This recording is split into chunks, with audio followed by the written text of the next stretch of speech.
Good morning, everybody. Welcome to our weekly machine learning seminar, the seminar number 83. Today, we'll have a pleasure to have a talk from Dr. Leonardo Medrano Sandonas from the Department of Physics and Material Science, Faculty of Science, Technology and Medicine, the University of Luxembourg. The title of the presentation is already visible on the screen. Leonardo, the virtual floor is yours. Please go ahead. Okay, thank you so much. So good morning, everyone. So, well, in this presentation, I will talk about some projects that we are working in the group of Professor Alexander Tachenko. And the main project here is to show you or to convince you there is a freedom of design in the chemical compound space, in this case for small molecules, and how we can use the insights from this analysis of the freedom of design for the generation of molecules with target properties. So let's start with the presentation. So maybe some of you already saw that very nice picture in the first slide. I didn't listen what I say. So this is the one representation of the chemical compound space for small molecules that designed by Professor Boffenlin. So, and then here you can see like a kind of analogy to the constellations of star planets and so on. And here what we use to locate the molecules in this chemical compound space is the molecular structure and the physical-chemical properties. So for instance, here you have aspirin, which is the big constellation there, which chemical formula is C9A4O4 and H8. So, and one of the main properties that you may know from aspirin is like they are considered analgesic. No? That means like they can alleviate the pain. So another molecule which has similar properties as aspirin is paracetamol. Where is located paracetamol? So that's a good question. So maybe we need to go deeper in the space and try to find it. But what we know is like paracetamol shares it has a slightly similar structure than aspirin, and also has some properties like this share with aspirin. So like they are analgesic. So.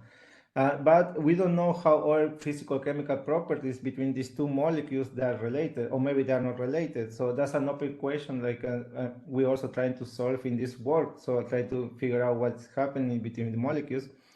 But also there could be that there is another molecule which also shares the same properties as these two, but it has a similar or it has a different chemical composition. And we don't know. So this is the all open questions we try to solve in this work. So or try to give some insights like how to solve in this work. So, and also something we will talk about is if these correlations between structure and properties or properties, so they can give us some insight to define or to design some new molecules. Because as you may know, the generation of novel compounds in the last decades, it has been done by chance or trial and error in laboratories, or some of them has been found in nature or derived. So that's why here the main question is can we change the standard paradigm in the design and discovery of molecular compounds by having a better understanding of structure property and property relationships? So let's see. Let's start first with the structure to property relationship. So when we talk about this relationship, many people associate, in the case of organic molecules, like how functional groups, they work as building blocks to synthesize large molecules.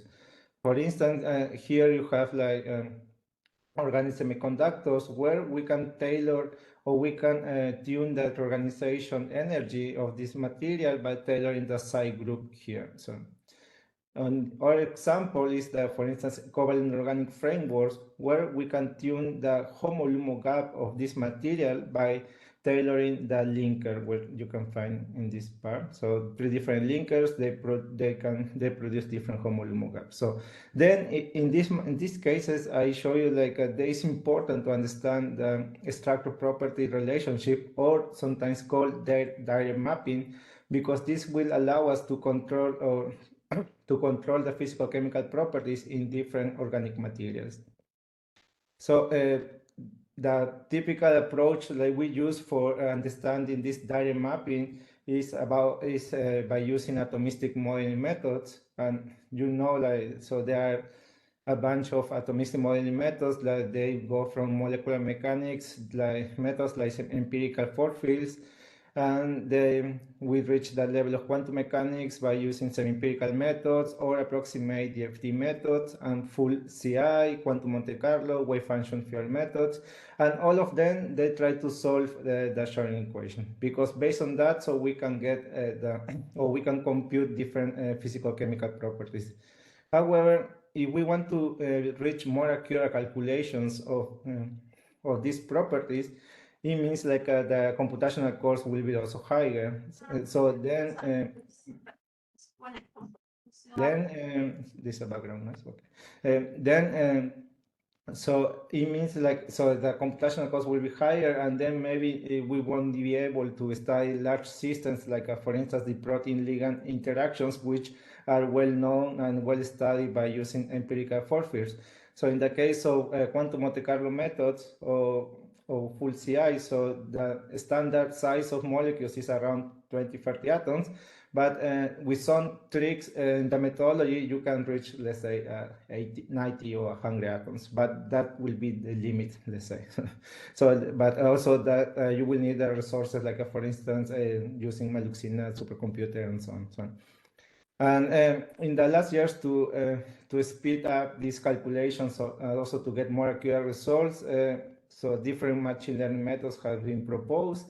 And the basic idea here is first we need to represent the molecule that we will study. So like how we can represent the molecule. So that, well, the most standard, well-known representation is the column matrix, which only considers distance between atoms and the atomic number, which represent the chemical composition of the material or the molecule in this case.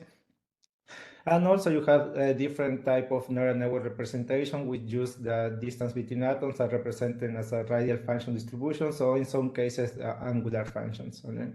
And all this information about the molecule, they are inserted in machine learning methods, like based on kernels or neural networks, depends on what your preference.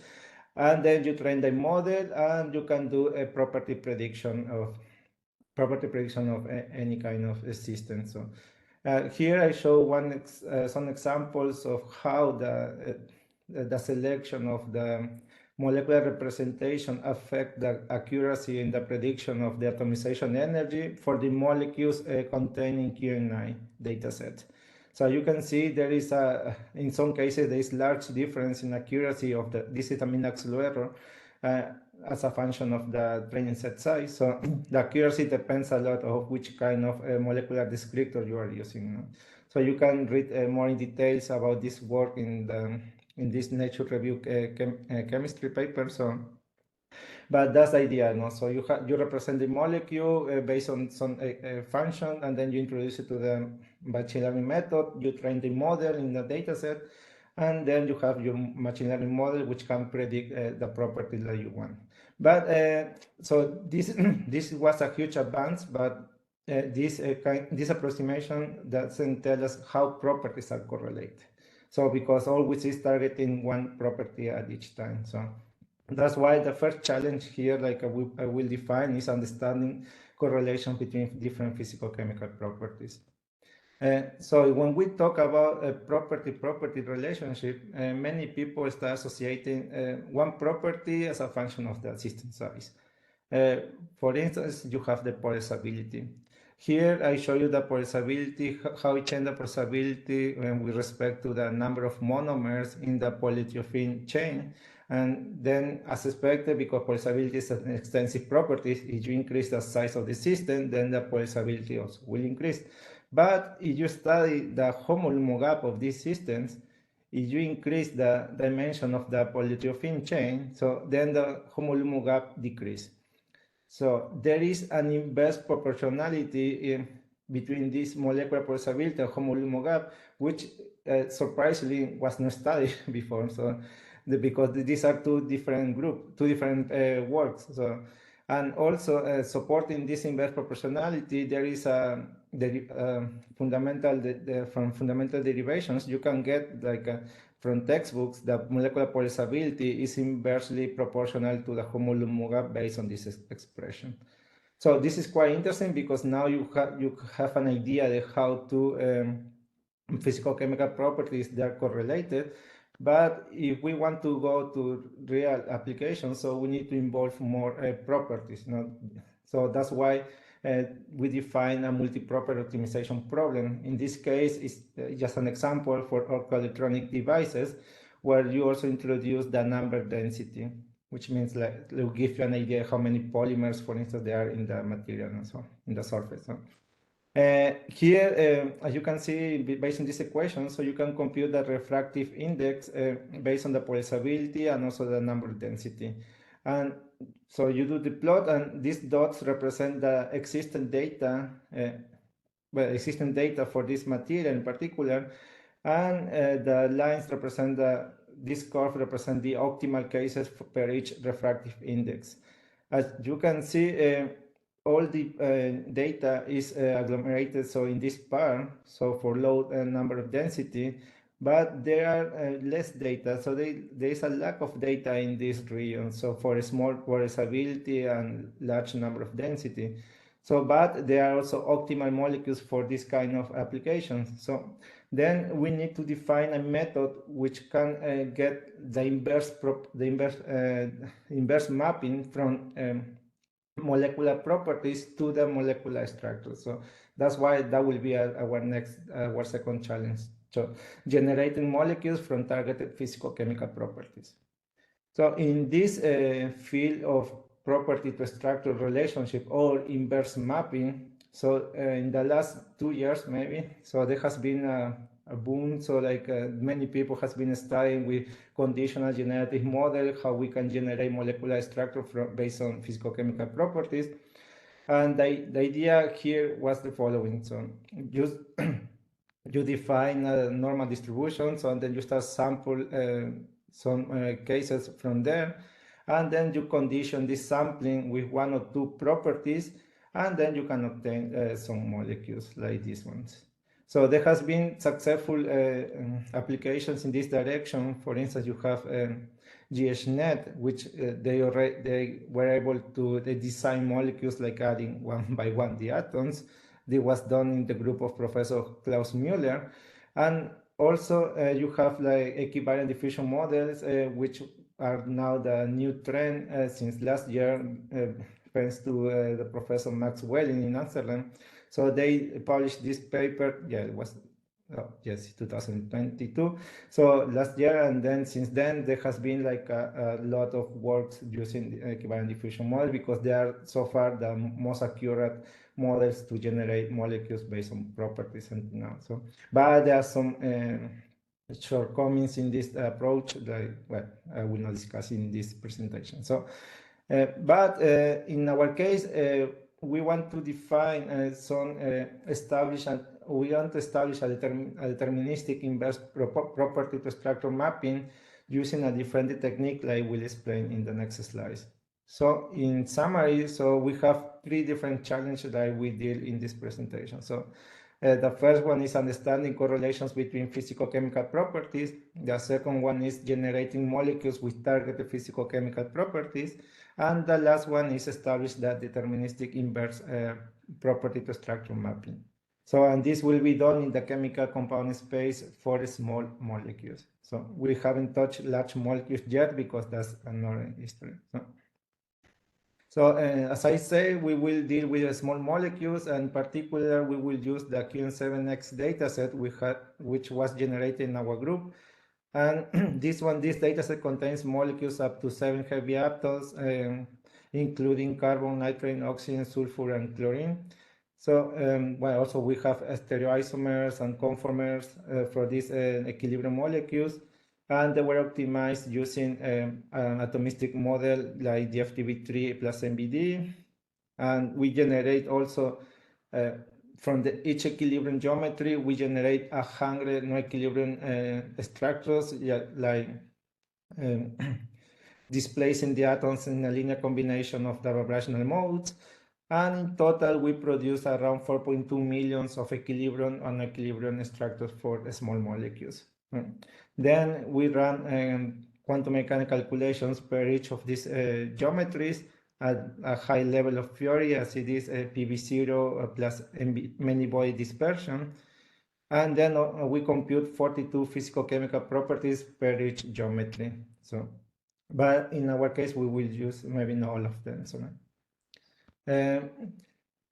here I show you like how it looks the correlations between selected properties of the 42 properties I mentioned before. And as you can see, there is some correlations that are very strong, like these two cases in green. And also there are correlations that they are moderate. So like this one highlighted in blue. So that so now we know like which kind of properties that are correlated between, or how the properties that are correlated between them. But most of them they are uncorrelated. So they are just a blob there, as you can see there. So. And this gives an idea already, like, okay, so then that means like if we select one value here of this property, for instance, then we have like a bunch of cases like we can select from the other property. So like then we have certain freedom of flexibility in the other direction of the property to select the molecule. So then we just analyze some the 2D correlation plot, which are not correlated. So it means like the Pearson correlation factor is almost zero, which corresponds to the HOMO-LUMO gap and the molecular polarizability. And also here you can see different clusters which correspond to different atomization energies, which show you like this uncorrelation between these properties doesn't depend of the system size. So it happens for different system sizes. So for small and medium-sized molecules. And also here is telling you that there is a certain correlation between the atomization energy and the molecular polarizability, because if you increase the atomization energy, then you are also increasing the molecular polarizability. But there is certain dispersion between them. So. And as we discussed before, so we were expecting that there should be a certain correlation between molecular polarizability and the HOMO-LUMO gap, but this happens only when you analyze single cases, not single molecules. But when you analyze like a bunch of molecules, like very diverse molecules, then this inverse proportionality doesn't exist. So it doesn't happen. So this is something like we found, and then it happened for different data sets that are diverse now.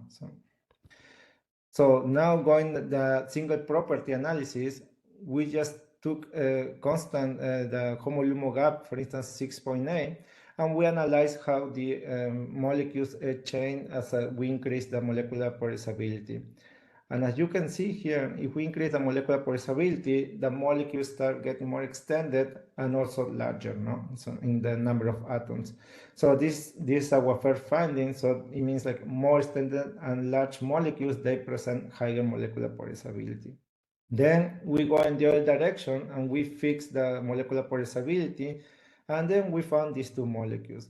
Here, the first molecule possesses a smaller HOMO-LUMO gap than the other one, but also presents a conjugation. So, because something that we found in other cases as well is like when you start reducing the HOMO-LUMO gap, then start appearing more conjugated bonds in the structure. So, also, what we found is like so if you increase the dipole moment, then the chemical diversity or the chemical composition diversity in the structure start increasing as well.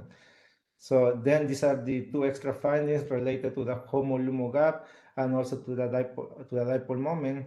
So, and this already give us three different results in three different ideas of how we can tune the composition and also the structure of the molecule in our design protocol afterwards.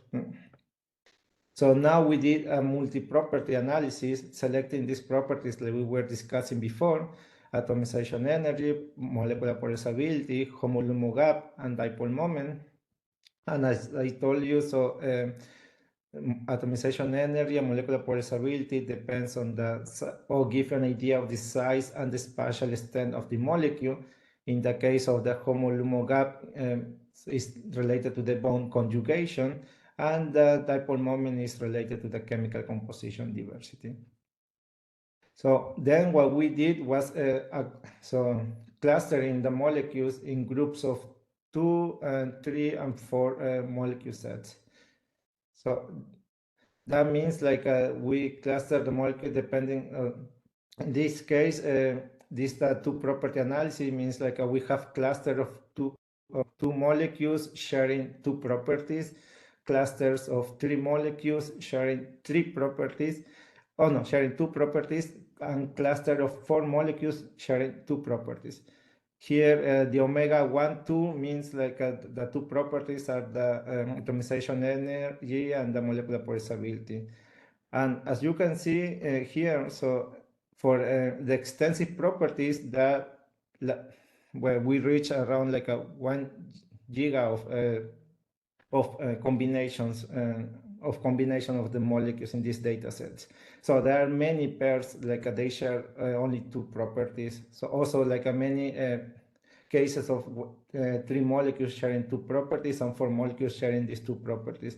But if we introduce intensive properties in the analysis, then these numbers are decreasing, but still we're in the order of millions. So then it means like in this small data set, we can find like a large number of cases where molecules are sharing the same property, as we were discussing in the first slide. No, aspirin and paracetamol, they share certain properties, but there were only two molecules. So here we're talking about like millions of cases. So, and that's the situation. Like this kind of freedom, like we are showing here, is kind of amazing. So, but then we increase the number of properties to see if how many cases we could find of molecules sharing more properties.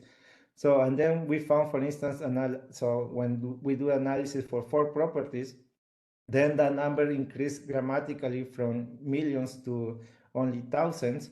In the case of 2 molecule set, and also 3 molecule set and 4 molecule set. Well, that's expected, no? Because so if you introduce more properties in the analysis, then it will be difficult to find different molecules that they share also different properties, no? But still, like then in this analysis telling you like there are still molecules of 4 molecules that they share 4 properties. So it means like you need to consider more properties in order to identify these molecules in the chemical compound space. 4 properties are not enough. So, and as you remember, like in other cases, so many people were predicting only 1 property. That means like 2 or 3 molecules, they can give you the same input. So, and then maybe that machine learning model is not so accurate. So that's why here I hope I show you like there's certain freedom of design or flexibility when we search for a single molecule with a desired pair of quantum mechanical properties, or distinct molecules with a targeted set of quantum mechanical properties. Okay, all this analysis of the data set, so it helps us a lot to define our machine learning implementation for the design of molecules.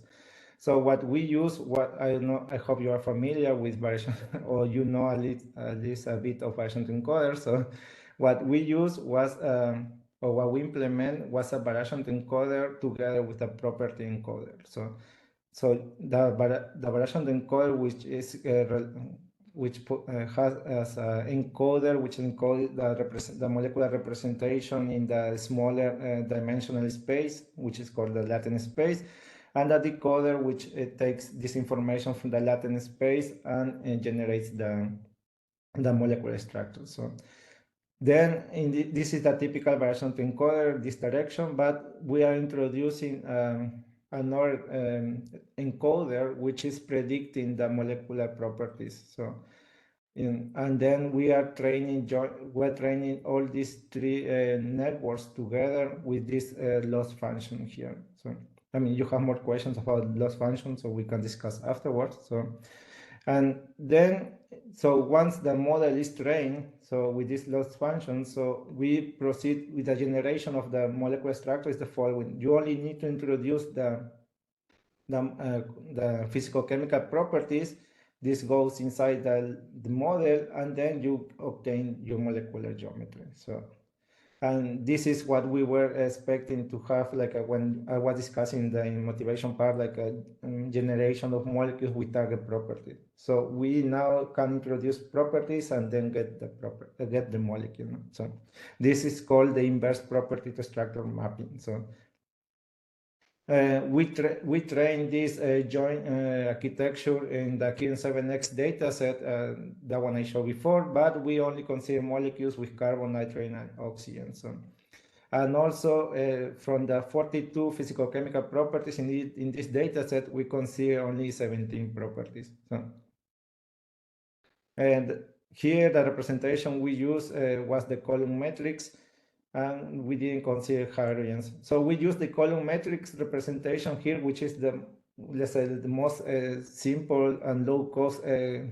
molecular representation, because it's one of the few representations which allows you to get the atomic, or retrieve the atomic composition, the atomic positions.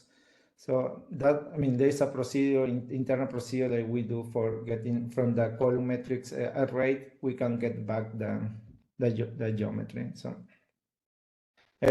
So this is the results for the training. So in the first part, you can see, so this is a relative error in column matrix in the block 8.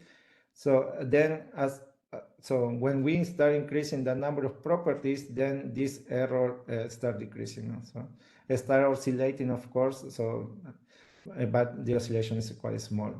And then let's say around 8 or 9 properties, the error doesn't change so much. But we have to say, like, the error doesn't change, but if we increase more properties, then we get better molecules. So it means, like, as we discussed before, no? So for instance, if we consider only 4 properties, so the accuracy was very, very bad. So because we cannot define well the molecular composition of the molecule itself, so but we need to introduce information about more physical-chemical properties in order to define uniquely the molecular structure. So this is just analysis of the root mean square deviation of the geometries, and these are some examples here. So these are the best ones, the best reconstructed molecules. You can see they're almost identical. So, and then as the RMSD increase, so you get well, some deviations from the original geometry. So also for a RMSD of 1.5, which is the largest one, so then you don't get the real molecule. So, but in our case, we have analyzed mostly molecules below, with RMSD below 0.7 or 0.6, which is like, I think was like around 70% of the test set like we have. But so now we got this inverse mapping like we were looking for, but now we need to understand what the model is doing, so, and how the properties are influencing this inverse design. So that's why together with Alessio, so we developed this gradient map analysis using the column matrix, and we computed so the derivative of the column matrix respect to the properties, and kind of Jacobian method. So we get like a probability of the probability of the property is how much is the probability of the property affecting the performance of the model. So this value is normalized here, but this is kind of telling you how much or how relevant are the properties. So if the value is high, so this is the property is more relevant for molecular reconstruction, and if this value is low, then the property is less relevant for molecular reconstruction. So surprisingly, the two most relevant properties, quantum mechanical properties that we found was the exchange energy and the kinetic energy. which are related to the chemical composition of the molecule and also which kind of bonds they have. No? So like it practically define the structure of the molecules. And then we have our properties with moderate relevance like atomization energy, MBD, many Boyd dispersion energy, and the molecular polarizability like we were talking before. No? And also here you can find all the intensive properties like homo energy, LUMO energies, dipole moment, and homo LUMO gaps. So it seems like the intensive properties, they are not helping so much in this molecular reconstruction. But that could be because also the column metrics is like related to is more connected to the extensivity of the molecule than the intensive properties, no, because we don't have electronic information inside the molecular representation. So this is something like we are trying to understand better. No? Also, as we discussed before, so one of the targets or one of the challenge I defined was to generate molecules with the target properties, and this is what we analyze here. So we have this 2D space defined by molecular polarizability and the MBD, so the many Boyd dispersion energy.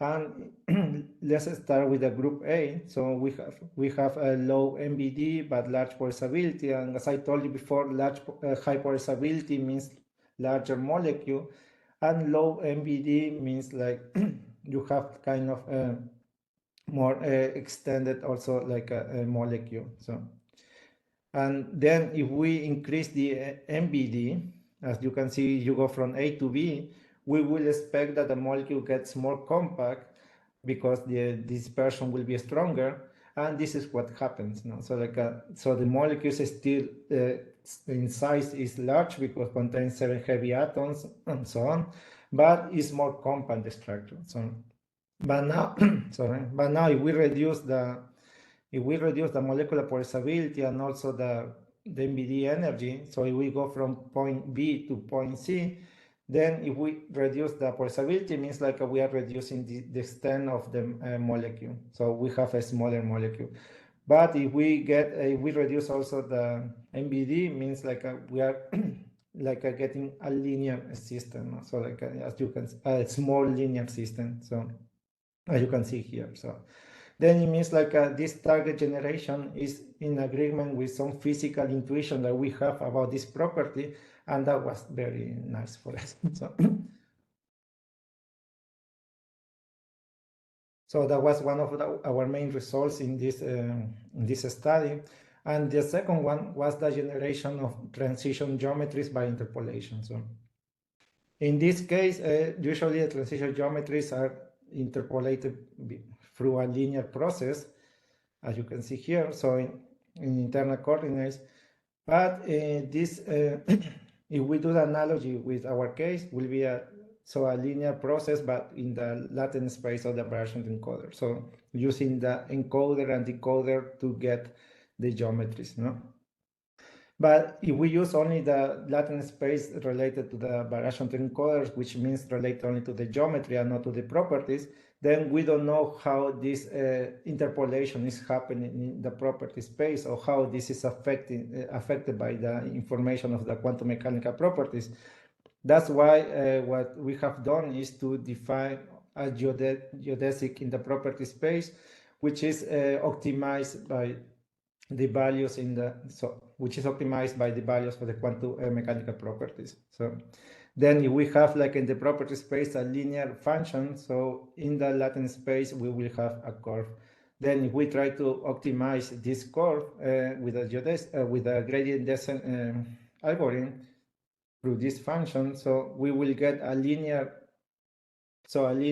path in the latent space, but in the property space we will get some curvature. So then this help us to study transitions between isomers, as I will show you here. So we select like one initial case and one final case, which were reconstructed from the machine learning model that we developed, and then these are the interpolations that we did through this process I explained before. So we did that for 3 different cases, and the 3 cases, as you can see, for instance, in the case 1, there is a rotation of these bonds here. So, and it goes, and this carbon oxygen bond is rotating, and then this is the final form here. In the second case, also you have like kind of a double rotation, this carbon oxygen bond, and the other one also the nitrogen oxygen. So then it seems like we can interpolate paths also like using the quantum mechanical information. So we compute the energy of this transition path using this using this method, and we got like a barrier-like behavior. So I mean, if you are familiar with this, so when you go from one conformation to another conformation, so you have to go through a barrier, like through a barrier of energy. No? So in this case, since the model doesn't have information about these transition paths, like we weren't expecting something really good, like as you can see, for instance, in the last case. No, so but the first 2 cases was like wow, so this is good. So, but since we are not learning transition paths, so I expected like no, it will not work for all cases. No? And also what we did just to verify that these results they're okay. So we use this interpolated geometry as initial guess in the Nash elastic band calculation, which is the typical method for predicting transition geometries.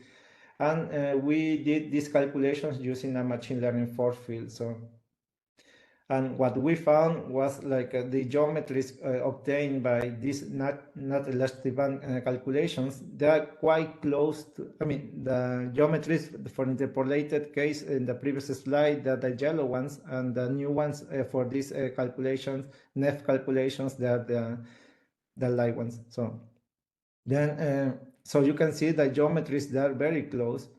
So they are not so far from the ideal case. And also we compare the energy profile. So the energy profile also is not so bad. I mean, we're very close to the ideal case. No? So then it means like our estimations of the barrier energy also of the geometries, they're reasonable. So I mean, we know like we have to be more precise, but since this is a proof of concept implementation, so we were surprised about the results. Then in the next work, so in the next part of this work, we will try to optimize all these features. So I guess I show you like, so we based on the insights that we got from the analysis of the chemical compound space of the small molecules, you can use this information also to develop this machine learning method and get some molecules with target properties. And also on top of that, you can get transition geometries. So in summary, to conclude this presentation, so I also hope I convince you like there is this freedom of design, the molecular property space, which is given by the correlation or the no existent correlation between these properties, between the physical chemical properties of the molecules. And also as I said before, so we succeed in develop an approximate inverse property to structure mapping for these small molecules, no, as you saw in the previous results. So well, this is part of the kind of a big project, like because also now we will try to optimize this method to get more precise in the definition of the targets, but also we want to apply to large molecules, which are more challenging and more interesting for graph design. So finally, I would like to thank the group in Luxembourg for, we have discussed with many of them about this work, so all the input is always appreciated. So, and the external collaborators, and of course the funding and the computational resources. So, and you for your attention. Thank you. Thank you so much, Leonardo, for a very nice talk. So now we are moving to the discussion part. For those who are not familiar, The discussion part is an integral part of the machine learning seminar. So everybody is encouraged to ask questions.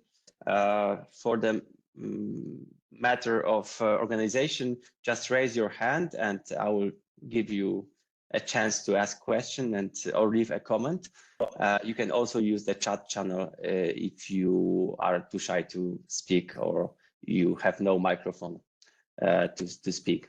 So please go ahead, raise your hand. I can see one question already. Please, Stefan, go ahead.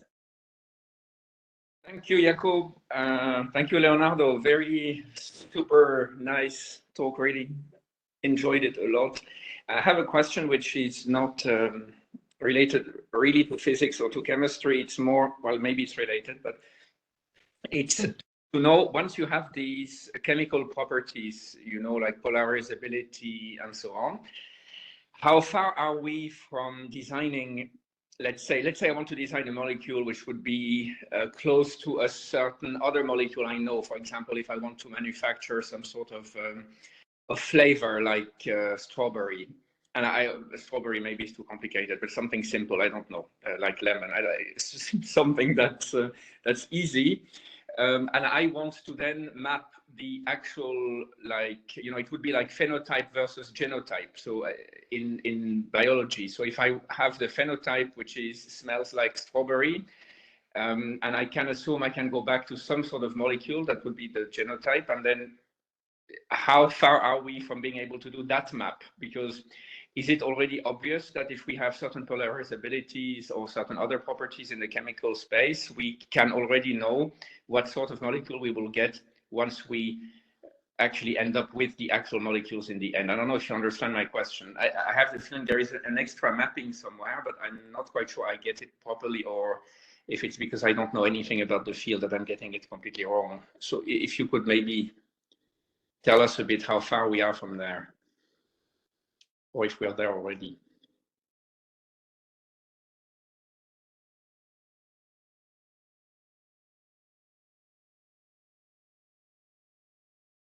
Leonardo, I think we cannot hear you. Also, the video switched off, so maybe there are some connection problems.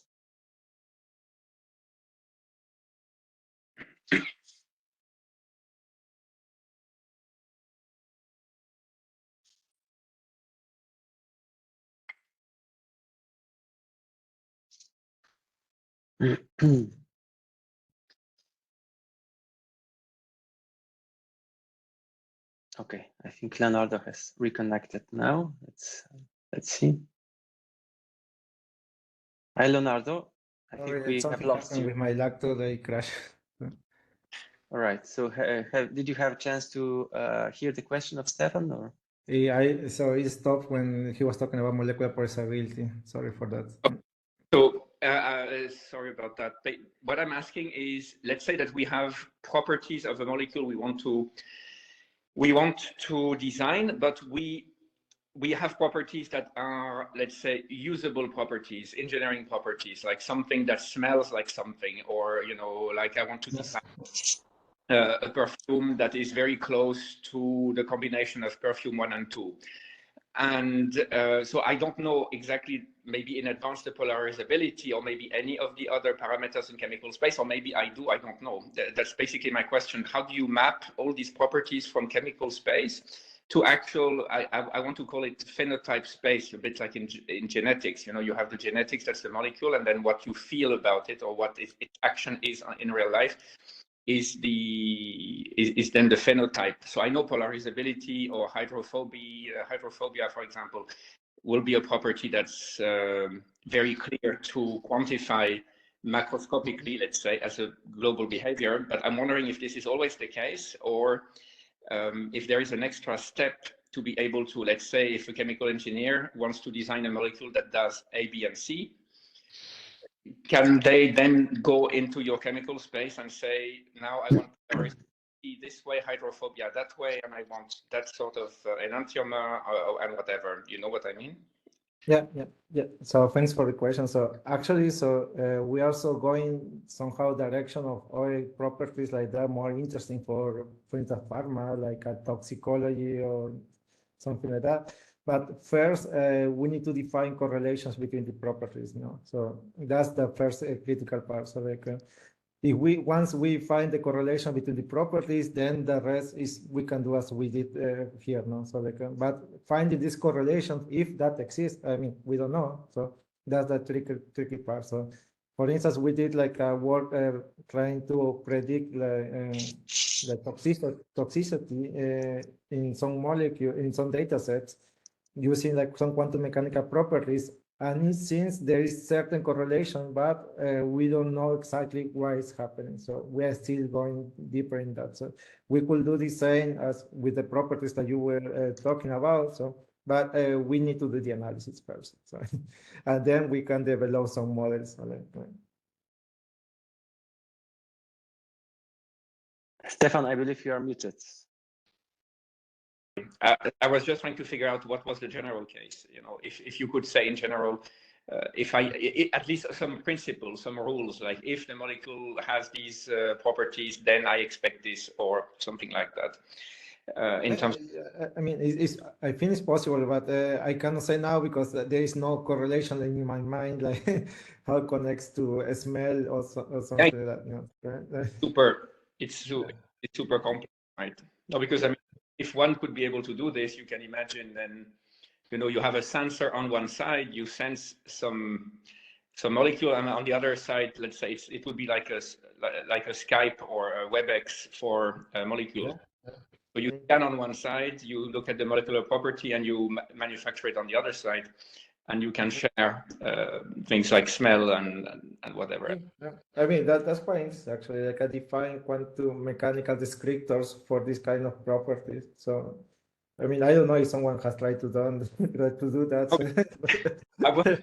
It's a bit stupid and futuristic Star Trek-like, but I mean, I already saw like people are trying to do that in pharma. So for acne properties, for instance. So I mean, but why not doing for something else now? So like no, because this way we don't need to transfigure anything from one place to another, like beam it. We just need to analyze it and recreate it on the other side. So maybe not the best. Sorry for asking these totally weird questions. Nice one. Well, and thanks for answering.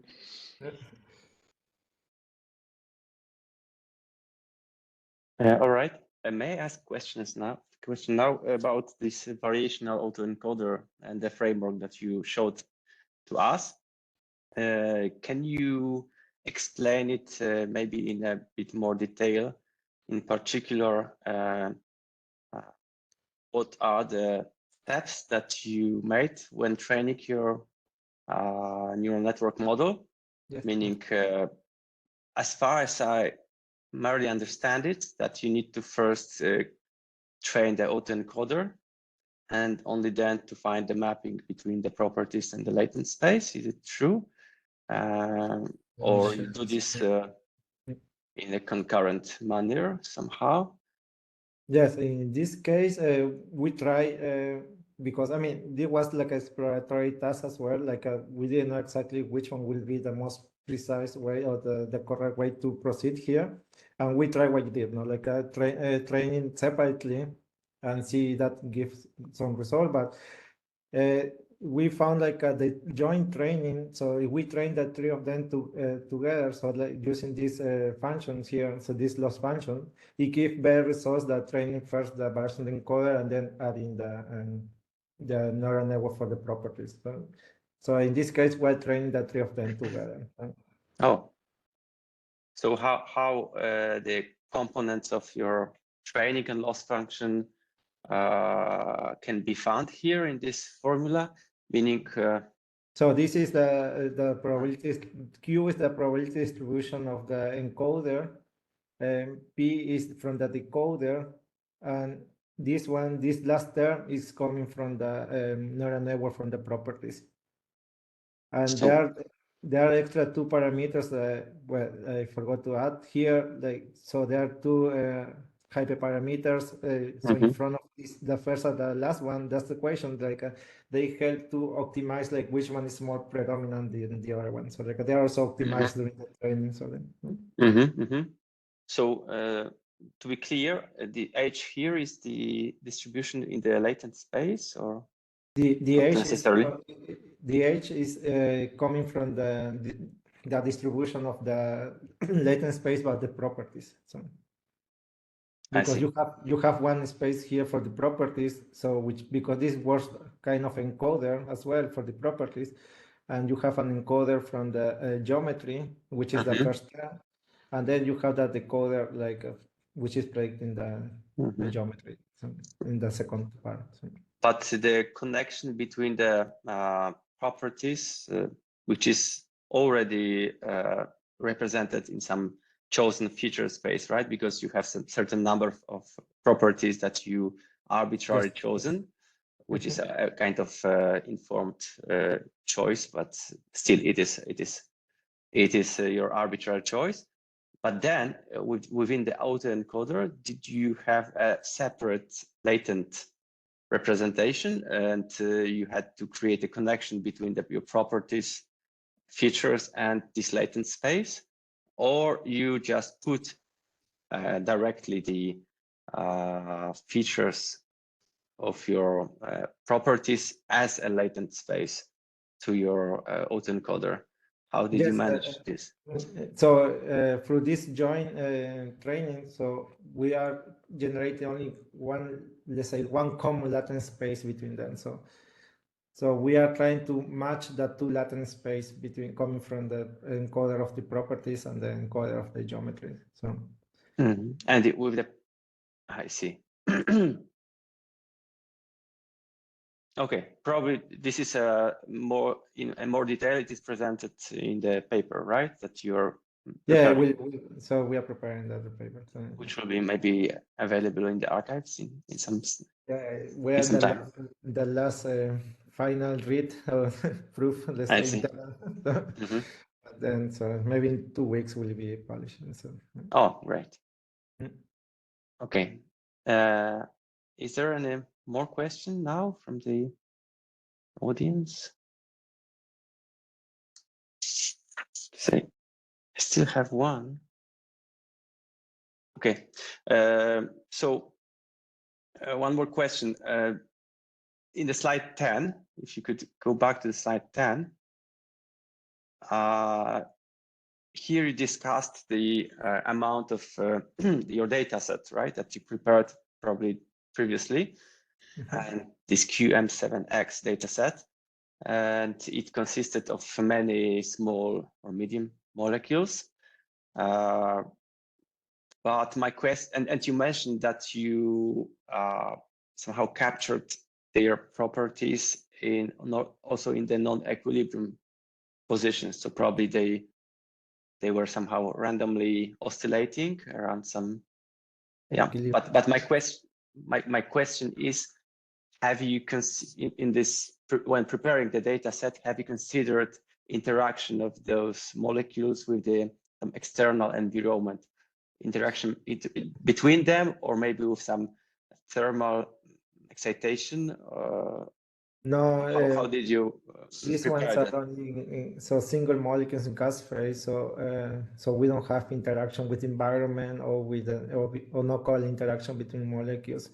So, but now we are generating another data set with molecular dimers, and that one, yes, that one will have no covalent interactions because, I mean, so well, this is no part of this project, but what we are also working on is like trying to predict protein ligand interactions. So, and for that we need like a data set with no covalent interactions, no? So like a molecular dimers or trimers. I see. But that's for another work. Like we are developing some force fields for that. But for this one, we have only single molecules, and this analysis that I show here was done for the 4.2 millions of molecules. But in the case of the variational encoder, we use only the equilibrium molecules because, I mean, we didn't want to introduce the information of no equilibrium because they are metastable cases. No? I see. So if you have in this training only the equilibrium molecules, Mhm. are you at all able to analyze the processes, like transition between different equilibria? Or Yeah, that was the interesting part. Maybe it was not clear. So since we train only in equilibrium ones, which means in this case the initial and the final state, then all the other geometries that we generate in this transition path, so they were coming from the physical intuition of the model. So I see. I mean, they were not used for training. We didn't use no equilibrium conformation for the training, so they were just produced by the model by itself. So like, this is interesting. Have you verified it? How physically accurate this can be? We did it with NEF, which is the standard method like to compute them. So like, and I mean the results were not so far from the original. So like, so they are almost overlapping. So like, okay, that's interesting.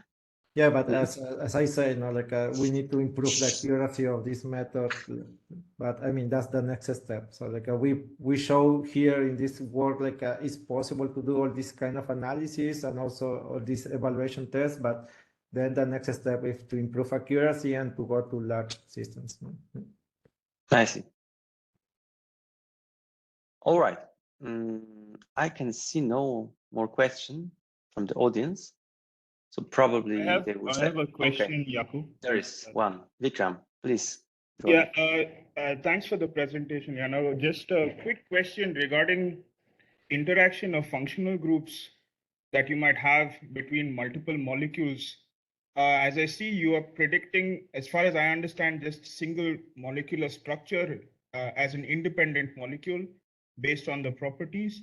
Is there something that you have where you take into account multiple of such molecules together and the interaction of their functional groups in terms of determination of the overall properties? There is so what we could do as well, something like we're exploring also now, is like if we can fragment the information in the column metrics, that so in such a way like we have information only of functional group of fragments, so and then we can predict, or we can use these fragments to define new molecules like they haven't seen in the training set or in this data set. So this is something like we're exploring now. So is this possible or not? So, but so there's still some preliminary work that maybe I will show next time. So, yeah, but yeah, it's one of the ideas that also we have in mind. So. Okay, all right. Thank you. Yeah. Well, again, Leonardo, thank you so much for providing us with this nice presentation and answering our questions. And thank you all for taking part in the discussion and for showing up here. Thanks for the invitation. I will keep you informed about the future seminar meetings. And for today, it's the end. And have a good day to all of you. And bye-bye. Ciao. Bye.